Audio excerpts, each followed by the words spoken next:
What it do, YouTube? I know this video gonna be a little bit different than what I usually make on my content, but that's what content is for, you know what I'm saying? Expanding. You know what I'm saying? We're gonna try a little bit of stuff. You know, so try some little different stuff. Today I feel like talking about the Pistons and the playoffs. I've been a Detroit Pistons fan like all my life, bro, and I watch basketball like every day. I consume some form of basketball media every day. So I figure I got a little bit of space to talk about what I want to talk about and get off what I want to get off. I ain't gonna talk about no other teams other than my team right now. Talk about the Pistons versus the Orlando Magic and how this series has gone and why it's going the way that it's going for the Pistons. Let me get into my whole spiel though. Before we get into that though, can you like the video game? Like, show some love. Maybe share that, John, if you on your phone. All right. I'm gonna leave it alone. Anyway, I've been a Detroit Pistons fan all my life.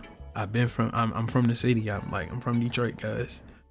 I seen it all this year, and this year I seen it all. Like, for being a Pistons fan, even all the teams, I seen it all, bro. 2 years ago, we are one of, if not the worst team in the league, with the longest recorded losing streak, producing a viral clip of K saying we're not 2-26 bad, bro. And I thought we changed. I thought we grew as a unit and that we would come into these playoffs and dominate, as we have done to the East all season. We missed out on Cade for like the last 10 or 11 games, and they still performed well. Shout out to Dennis Jenkins and Jalen Duren.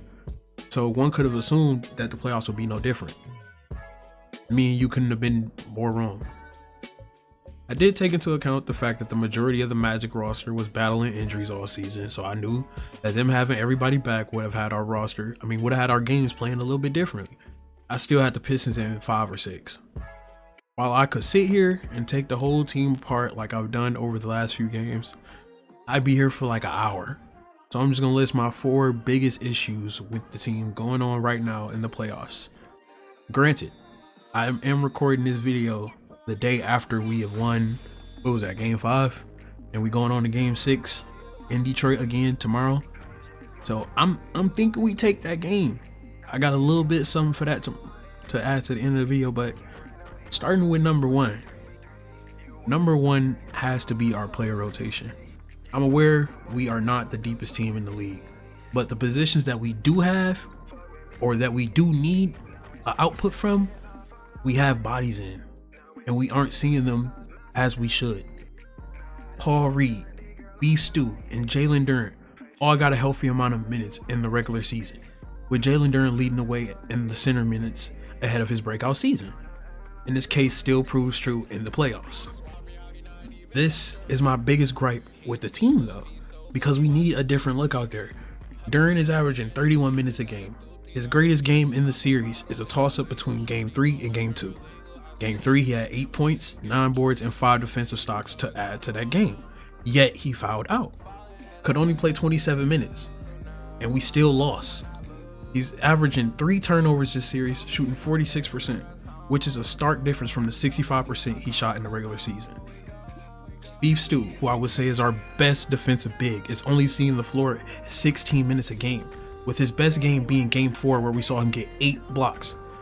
I felt like he had more so 11 blocks, and he knocked down a 3 that game too, to boast his 75% field goal percentage. One shot from 100% like he did in game 2. We could use seeing him on the floor more, as he brings energy to the floor that is extremely infectious on the team, which we could use going into a do or die game. As well as the fact that he spreads the floor, not as good as Tobias, but he still has that aspect to his game that Jalen Duren doesn't. So I would like to see him get more minutes. Lastly, Paul Reed, who has been lucky to see the floor, as he got 7 minutes in game 3 and only 1 minute in the win on game 2. I feel like he would alleviate some of the pressure on Jalen Duren, also pairing well with Beef Stew, and at the very least help us get some rebounds, as we've been out rebounded by the Magic in every game except game 2. If you look at the stats right now, the Magic out rebound us 207 rebounds to our 189. This is me not counting game 5. With the Magic having such a long wingspan as a team, it grants them the ability to collapse on the inside and run back out if the ball resets or find its way to a shooter like Duncan Robinson. It's nearly impossible for Cade to get into a set or run a pick and roll, which is what our bread and butter all season. I started with the minute rotation for my last point, and that leads into our second biggest issue. The performance from our second option, who is making it extremely hard on Cade to do anything and having us rely on old man Tobias fucking Harris. I'm talking about Jalen Duren and how he completely shit the bed this series. This pains me as I was high on Jalen Duren this season and seen the potential in him years ago with his rebound numbers. He was up for a contract extension and wanted to supermax, but to echo what everybody has said, he's just not ready for that. To echo what Michael Jordan said, Kimba asked for the supermax, I said super hell nah. What the fuck is he talking about? His game needs to develop before I could see him as a supermax player. And the good thing about that is he's young and all he has is time. It's just that will the Pistons give him that time to develop, or will he walk away and try to develop somewhere else? He ranked in the 94th percentile on pick and roll scoring, averaged 20 and 10 at 22 years old, all on 65% shooting. The Magic have made it a point to make him work hard for everything. Every entry pass, every rebound, and even the ability to set a solid screen. He has 15 personal fouls and 12 turnovers to boot, averaging 3 of them a game. Not to mention fouling out in game 3. Pistons coaching all the way to the fandom could not have saw this type of performance. So unless we could overturn this 3-1, I would suggest that we still renew the contract. I say take a prove-it contract or just sign him to something smaller than a supermax and have him develop his left hand in a mid-range shot to make it where he doesn't have to rely on this bully ball type of game that is far less efficient against a stocky big that can be just as physical. Our third point to touch on is a dual point, because I won't solely put this on one player, but Cade's turnovers are definitely becoming more and more of an issue as the Magic have such stifling guards like Jalen Suggs and Desmond Bane. Not to mention is like everybody on the court has an insane wingspan, so the players on the Magic have that advantage as well. We put ourselves in a tough spot when our second option can't get anything clean at the rim. While inconsistency and lack of spacing on the offensive side of the ball is a part of the blame, Cade also has made some mistakes himself. Game 1 where he had 3 turnovers is nothing compared to the 3 following games where he doubled and tripled his turnovers, flirting with the idea of a double-digit turnover with 7 in game 2, 9 in game 3, and most recently 8 in game 4. Turnovers in general have crippled us in this series, but it hurts more than anything coming from the only player who can take control of the offense for you. Now, onto my fourth and final biggest gripe with this team is the moves we made ahead of the trade deadline in a conference we dominated in the regular season. But if you know basketball, the playoffs are where chinks in your armor are amplified and fed on. We had a horrible shooting all year and the numbers tell it more than anything. As a team, Detroit is shooting 27.5% from the 3 on 30 attempts a game in the playoffs.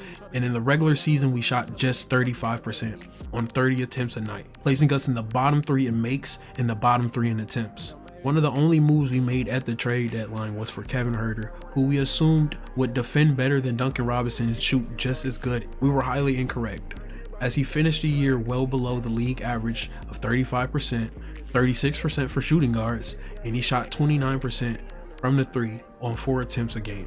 I won't put it all on Kevin.